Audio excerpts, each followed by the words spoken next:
Well, it seems that we're starting this new year with yet another round of escalation. This attack on Putin's residence, I thought was quite interesting because, well, for over the past 4 years, there's been a constant shift in terms of how we should define the rules of this war. So, for example, how deep can the involvement of NATO be within the category of helping Ukraine, and when does one cross into a direct war? This has been shifting as well. We see similarly what are acceptable targets. So we heard that Europeans and Americans have been arguing for a while that the war should be taken to Russian territory. In terms of refinery, the nation of Kursk, of course, it shouldn't be taken to European territory. But importantly, the political leadership seems to have been largely exempted from this war, and it seems to me that Russia has had some opportunities to take out Zelensky or other parts of the Ukrainian government, but has kind of put this outside what would be considered acceptable targets. So I was wondering, though, how do you see this changing the nature of the war for Russia, but also the diplomatic path? Well, let's begin with that. Political leadership should be outside the war, and it's only been one-sided. Let's just begin with that. That's flat out. And it's been the side of the Russian side. And this has been coming under more and more criticism, and now the criticism's flying high. It's on the radio stations. People want strikes. They want Zelensky destroyed. They want his people around him destroyed. And this is on commentary this morning. I was in the car listening to it on FM. But people think that, well, at least the West tries to portray that Vladimir Putin is a dictator. Everybody kowtows same line. Far from it. What's scary to the should be scary to the West, if they're any bit IQ higher than a snail, is the fact that Vladimir Putin is holding back a lot of destruction that could easily fall on the West. Anybody else, me included, if I was in his place, I would have been striking much harder and further into the West by this point to get the message across. And if it doesn't get across, call it a warmonger, what have you. But I think that's the problem: is the West has gotten, and Zelensky as part of that West, as the forwardmost part of that West, they've gotten very comfortable. They're going to be exempt from everything, no matter what they do. And they continue up the ante to the point where they're going to get hit, and they're going to get hit hard. And it could easily escalate into a nuclear conflict, in which case Europe will be just exterminated. But for the simple reason is, it doesn't take much for Europe to go into a radioactive hellhole, because Europe is very compact. So if Russia was to strike only the American bases that have nuclear weapons on them, the heavy bombs, the glider bombs, that alone would be enough to cover most of Europe in nuclear fallout. It's just a fact of geography. America, Russia have huge open areas, large distances between cities. Europe is extremely compact population-wise. So any hit in Germany will have fallout all the way up into Scotland and Ireland, guaranteed. I mean, we saw that in Chernobyl. When Chernobyl blew, and by the way, the Ukrainians, aka the European, well, I won't say Europeans. I hate saying that. We own a third of Europe. We were in Europe long before as R1A Hopla group.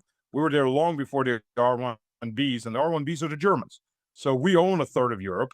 We have been here longer than the Germans have been here, and the Scandinavians and many other nationalities.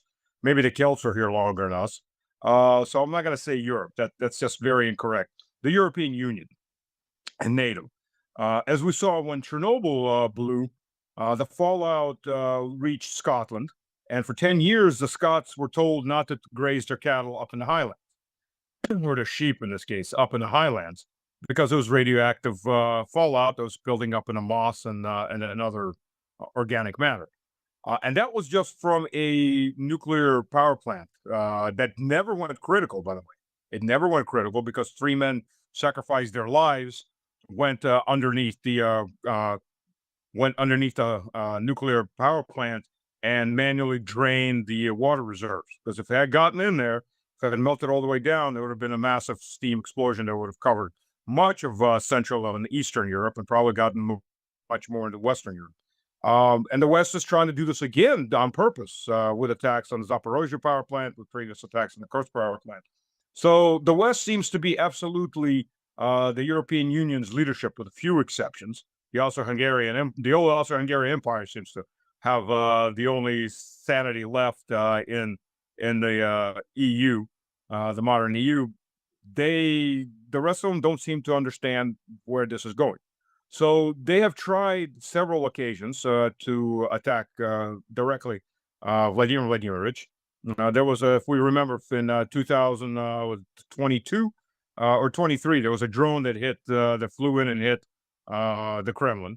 It's just that the anti-aircraft systems were upgraded heavily all around the edges of Moscow and internally with Panzer systems, and the big rocket systems are held externally. There's been several assassinations, flat out assassinations, including civilian casualties outside of the assassination target, and of civilians too. While we're at it, of poets, of Dugin's daughter, other people have been assassinated. Journalists have been murdered by the Western regime in Ukraine. I mean, the number of journalists that have been killed is innumerable. In fact, the journalists no longer wear press badges. They don't wear press badges. They don't wear blue, the dark blue that journalists normally wear, because that makes them target number one for the Western regime that is in Kiev. So this is not a first time. The question is, how long will Moscow continue to not retaliate in a full manner? Because the voices of criticism inside of Russia are very loud. And what the West doesn't seem to understand is, believe you me, if they ever get rid of Vladimir Vladimirovich, they're going to be they're going to be regretting every second that comes after it, and there won't probably be that many seconds, because the people that are going to take power afterwards are going to make them extinct. There are very hard wing people waiting in the wings are going to come after it, and that's going to be revenge. And it's going to be revenge not on Ukraine. It's going to be revenge on the rest of the EU and NATO countries involved in this. So, that this happened, I'm not surprised in the least. It's now a matter of what's going to happen afterwards. What's going to be the next step from Moscow? Yeah, I've been making that argument for the past decade, actually, that the idea that Putin is this tyrant, that this is a very dangerous thing to keep telling ourselves, because it assumes that the alternative to Putin would be some kind of a pro-Western Yeltsin-like figure. But again, it's worth noting that the criticism often against Putin in Russia has been, even from Dugin's point of view, that he's too liberal, but also the more general public has been that he's been a bit too moderate, pro-Western to a large extent. I outlined that argument back in 2016 in this Australian think tank, where I wrote, Putin is the last pro-Western alternative. but it is true, though. He did want a settlement into a greater Europe. But of course, what comes after Putin, the Europeans probably wouldn't like very much, neither the Americans. But how do you think this might affect the demands of Russia, though, in the negotiations? Because this is something that Sergei Lavrov made a point out of, that not only would Russia retaliate heavily against this, because I do think that the Russians are aware that they always face this dilemma. When there's an escalation, either you retaliate and you risk direct war, or you don't retaliate, but then you embolden the opponent to go further. So there's no good solutions. But Lavrov said it will be retaliation. I interpret it as against the Ukrainian targets, but also that this would impact Russia's demands in the negotiations. How do you see this? And was this a Ukrainian, European, U.S. intelligence agencies sabotaging the peace negotiations? Oh, I'm sure that MI6 played a good role in this, possibly CIA. Many people think the CIA is some kind of control organization. I would say it's a fractured fiefdom. First of all, the CIA itself went rogue about day one, maybe day two. Kennedy, as a matter of fact, wanted to bring the CIA to bear. That may have been one of the reasons he was killed, as a matter of fact. There were other presidents, other government bodies that wanted to put some kind of control in the CIA. Nobody's been able to do it. The CIA does whatever it wants. And there's a big question how much even the central office has control over its various houses, CIA House and various European countries and so on. So it's a very big question about what the role of CIA is.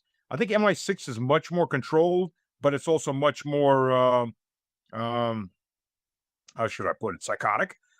It's ready to play the game to the extermination of England. These people, I think, have lost the plot quite a bit. Either they don't understand where this can lead, or they don't think that actually anything will ever happen to them, to the mother country in this case, which is an amazing thing to consider, all things considered. Uh, but arrogance and ignorance, they usually go hand in hand, unfortunately. And a lot of these people live in an echo chamber. Uh, they only hear back what they're thinking from their fellows because they all think the same. It's groupthink that leads to that arrogance and that ignorance. And we see that in the European Union on a constant basis. And as far as, yes, as far as Vladimir Vladimirovich, he is liberal compared. I mean, he's gotten more conservative, but he is liberal compared to even on the average of Russian society. And he's always been very pro-European. If again, he's been forced to move away from that, but he's constantly trying to integrate into Europe. But if we look at realistically the last 140 years, 150 years, the first League of Nations proposal came from Nicholas II, the same czar that tried to keep everybody from starting World War I. Everybody wanted the glorious war. 48, Stalin wanted to join NATO. That was being formed in 49. Quite grasping the fact that he was the target of NATO. Yeltsin asked to join NATO. Putin joined NATO. So there's been overtures from the Russian side toward the West for 140 years. They've all been not just rebuffed, but viciously militarily rebuffed on many occasions. So I think whoever comes next is going to make Putin seem like an absolute pacifist. And Europe doesn't seem, well, again, Europe, the European Union and the NATO countries don't seem to understand it. I think several European NATO countries do well understand that. I think the insanity is strongest running from Poland to the UK across Northern Europe, the Scandinavian lands, and the pre-Baltics. But the pre-Baltics, the pre-Baltics, you need to consider they have nothing to sell and no way to make money outside of selling themselves as a Platzdarm to start a new war. That's one. And two, all of their leadership has a second passport. They're not going to stick around to die in place. They're going to be in England. They're going to be in the U.S. They're going to be anywhere but in the pre-Baltics. The peasants can go fight or get run over by the Russian army once we get this big war going. We're going to go where real people go. The really white people go, as they say, as opposed to you local. It translates better Russian. But escalation has got to come. I think it's gotten to the point where the Kremlin very well realizes letting anything slide is only going to make it worse. And they've let things slide for 4 years. There should have been much worse retaliations and into possibly the NATO bases on the edge of Ukrainian territory in Poland and in Romania, from which a lot of these attacks are coming. Look, we've even had drone attacks directly out of Estonia. Those drones coming into Pskov were not flying in from Ukraine. In fact, about 3 months ago, they had a drone crash, a big airplane-style drone crash in the middle of Estonia. Tarta, I think was the name of the province.